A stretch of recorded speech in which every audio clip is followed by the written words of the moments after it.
Hello everyone, welcome to Reddit Readings. Today we are on the subreddit r/AskReddit, and hearing about creepy things in normal professions. Enjoy. Reddit Readings, Episode 23. What is the creepiest thing you don't talk about in your profession? I'm a mailman, and sometimes people's houses just creep me out. Sometimes you walk up to a really run-down place with their mailbox hanging sideways, and you just get a bad feeling like, bad things happen here. It's also creepy how bad some people's houses smell, and I can smell that shit from outside. If you're a hoarder with 20 cats, I can smell all the cat piss and sweet rotting smell as soon as I go up your walkway. Also, delivering mail to sketchy businesses that are clearly fronts for something else is never really fun. Can make you pretty uneasy. Honestly, the fact that most stuff we deal with causes cancer. Generally, you can be quite safe as a chemist, but it's the long-term exposure that's an issue. Being somewhat not safe over time causes lots of issues. Sure, you always hear of someone who got a liter of solvent to the face, or got a toxic powder on their arm and was fine, but it's the sum of all your exposures, not the day-to-day stuff that kills you. Be smart and be safe, wear gloves, wear a lab coat, don't breathe anything in, and work in a fume hood with everything. The amount of teachers who sleep with students. Every school I've been at there has been a story of, Mr. So-and-so got fired for having sex with one of the students a few years back. I've talked to teachers who make remarks about 15-year-old girls' bodies that would be embarrassing to retell. I've heard rumors of students who get a little unwanted attention from some teachers. Improper stuff happens far more than you hear about on the news. I run pools. We make sure our swimming instructors have good training in spotting the signs of child abuse, because we see so much more of your kid's body than most other folks in their lives. Bathing suits don't do much to cover up suspicious bruising. That we've been hacked repeatedly. Any data you trusted us with is out there now, either for sale, or just to freely download if you find the right site. The only reason your identity has not been stolen is that the thieves chose to steal someone else's today, and there are orders of magnitude more honest people than there are professional identity thieves. Pure random luck is the only reason your credit rating is not in tatters right now. None of this is publicized, because the laws were deliberately written in such a way that we decide what constitutes a breach and that decision is never meaningfully accountable to anyone. So, surprise. We have never declared that any of the times that we were hacked constituted a formal breach. I wish I never knew this, but I was a hairdresser for a while, and at one point was working in a not so good area. I had just started at this new salon, and the owner warned me to watch out for an older man who would come in after a young girl. That in and of itself was kind of strange, but nothing too jarring. It's also important that we had almost no staff. Do I work many 6-7 hour shifts by myself? Well, one day a young woman, maybe 25 years old, came in, and an older man behind her, who said absolutely nothing. I took her to the chair, and like everyone else, asked her what she wanted. She pulled me close to her and said, "That man there thinks I'm getting my head shaved. He gave me $100, but just trim it." I looked back at the man, and there he was, starting to masturbate in the corner. I told him to leave and called the police. The girl started crying in the chair. It was by far the creepiest thing I've seen. I never knew people had fetishes like that. I wish I never knew. The fact that human organs are shipped like regular packages at FedEx. I see them almost every day. It's most a company called CryoLife, I think. It's for organ donation. But we are very professional and careful with these packages, in particular for obvious reasons.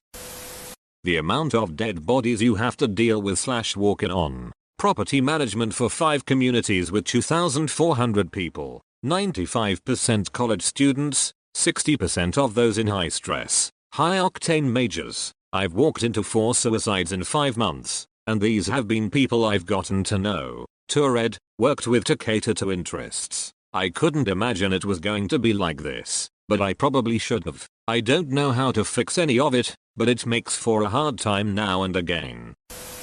The smell of burning human flesh. I'm an industrial welder, and occasionally have a molten blob of steel land on exposed skin. We don't mention it outside of work because of obvious reasons.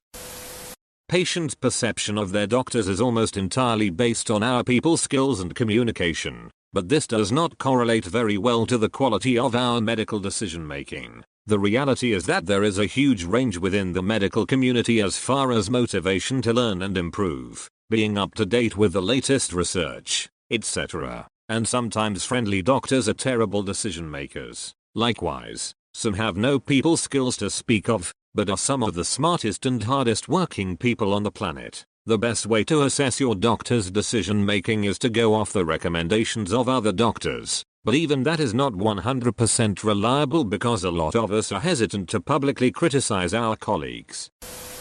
I don't know if it's really creepy, but drug and alcohol use on the job in construction is a big issue that's almost never explicitly addressed in the industry. To keep up or relax a little during the day, some guys will use stimulants or drink on their breaks and lunch, and because max production is the goal on most jobs, it tends to be left alone until it causes problems. It's not nearly as widespread as it once was, but it's still a big problem, and the amount of supers and foremen, typically older guys, many of whom have done the same at some point in the past and will definitely know how to recognize it, who are willing to look the other way for the sake of production, when one of their guys is taking pulls of Jameson, snorting lines, popping Adderall, in the parking lot on their break/lunch is downright scary. I work for a company that, amongst other services, provides carpet cleaning. Vacuuming is one of the easiest corners for janitorial providers to cut, so it rarely ever gets done to adequate levels. This means that office carpeting is absolutely filled with dirt, skin flakes, and literally any other nasty tiny thing you can picture. Carpeting is like a sponge or filter, and if you don't clean it out regularly it gets fucking nasty, and can majorly impact indoor air quality. Sick building syndrome can be caused by carpeting alone. Also, people in general are nasty too. In one night, in one facility, my team cleaned up piss, vomit, and blood stains on the carpet, wearing PPE of course. The amount of skid marks we clean off office chairs is bonkers too. I drive trains. Statistically speaking, a driver in my country will drive over 2 humans during a career. What really haunts you is the sound. It's a loud thud. As a teacher, we know, but don't talk about it, how many of our kids have very fucked up lives. We know which kids have emotionally abusive siblings. We know which kids have no friends. We know which kids' parents pay no attention to their accomplishments. When it's something that crosses the line, sexual abuse, unsafe living conditions, etc., we will report it to CPS. Hell, as far as I am aware, we are required to in every state, certainly are in mine, but there are so many horrible, horrifying things that kids have to go through that don't cross the line into reportable territory. For example, one of my students 2 years ago was the only boy out of 5 children. His mother, her husband having walked out after baby number 5 was born, took all of her aggression out on my student. It was never abusive, to our knowledge, but he confided in me that his mother just didn't care about him. Any accomplishment of his sister's was praised and celebrated. His accomplishments, ignored. The kid was one of the sweetest boys I have ever taught. All he wanted was to make his mother proud of him. She couldn't have cared less though, because to her he was just a reminder of the man who left her. The kid was emotionally neglected and starved for positive attention. We also know about the kids who have had seriously fucked up shit happen to them. Rape, molestation, severe physical abuse, even torture. One girl I taught was raped by her father and her uncle for years. Her uncle moved out of the country and her father is in prison. The situation has been resolved legally, but she is still facing years and years of psychological problems. So, to end my rambling, the creepiest thing about my profession that we don't talk about is how many of our students are messed up and facing years of therapy because of things beyond their control. I don't know about creepy, but a lot of dietitians have eating disorders. It can attract people who are 1. Obsessed with food and health, 2. Looking for better ways of staying as thin as possible. On a similar note, I studied psychology and every therapist I've met had some sort of mental illness, but really it makes sense that people would want to go into a field that they are personally invested in. I work for a social media influencer who everyone praises for keeping it real and being such a nice and lovely person. Reddit. She's a huge bully and a total psycho. What you see in her posts is so fake. It's scary to me that so many people look up to her and even say she has cured their depression or made them feel happy again. I'm glad that those people feel better about themselves, but this girl is not a good person and has contributed to the mental breakdown of more than one person in real life. I wish people wouldn't believe everything they see on social media. It freaks me out how she's able to make herself look like such a good person when she's so nasty. The number of deaths and injuries. Industrial maintenance isn't a really safe career path. I personally know 4 people that have been seriously injured and 2 that were killed on the job.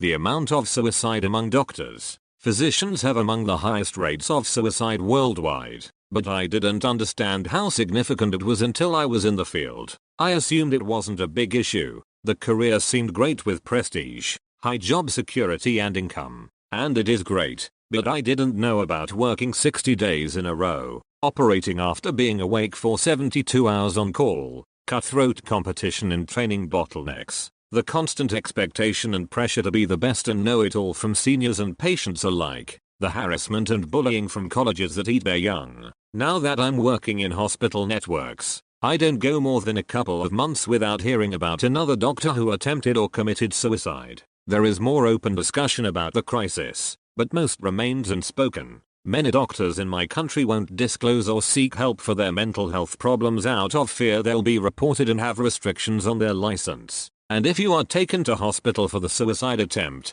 the field is small enough that your colleagues and friends will hear about it, no matter how much staff maintain confidentiality. I visited a friend in ICU who attempted suicide, and he was mortified that he had been transported to the hospital he was employed in. Everyone knew and he moved across the country, and you hear about funerals for an untimely passing of a 30-something-year-old doctor, while nobody talks about how or why they died. We are very uncomfortable talking about suicide. Sometimes when we deliver a stillborn baby that passed a while ago, the head may come off in delivery. Fortunately it usually doesn't. A small percentage of people getting tattooed have HIV, AIDS, hepatitis, etc. And they are not always honest on their release forms. I was taught to always treat every client as if they have hepatitis C, so everyone gets the same precautions, safety measures, and equipment sterilization. It's tough though, because we'll have sketchy people that probably use drugs, or come in wanting their house party tattoo fixed and we have no idea if they were sharing needles. We either make a judgment and deny them service, or treat them like everyone else and use precaution. I've only had one person be honest and tell me they had HIV, while they filled out their paperwork.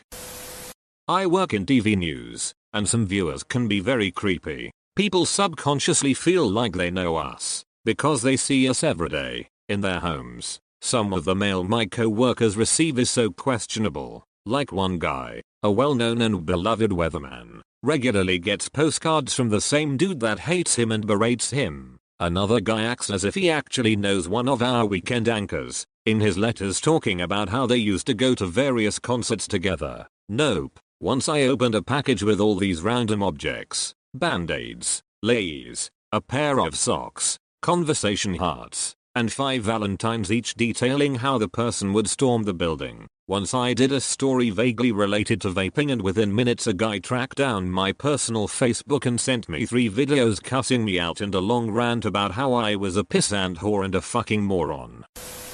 I work in an eco-friendly importer who imports, well, eco-friendly products that replace disposable or single-use products, especially plastics. The amount of plastic involved in production, shipping, storing, and packing those items is insane. It's just all stripped from the finished product before it lands in the customer's hands. There's also issues with ordering from abroad, everything from factory waste to the fuels to get it here. It's really, really sad, and nobody addresses it, ever. It's not talked about. We just strip off the plastic and toss it before shipping to the customer. Not really creepy but sad, and so very obviously ignored. This isn't necessarily creepy, but unsettling. I used to work in the travel industry. You'd be surprised at how many people seriously injure themselves or even die while on vacation. People tend to think they're invincible when they're abroad. Spoiler alert, you are not. Buy travel insurance. Thanks for listening to Reddit Readings episode 23, and if you enjoyed it, consider subscribing and leaving a rating.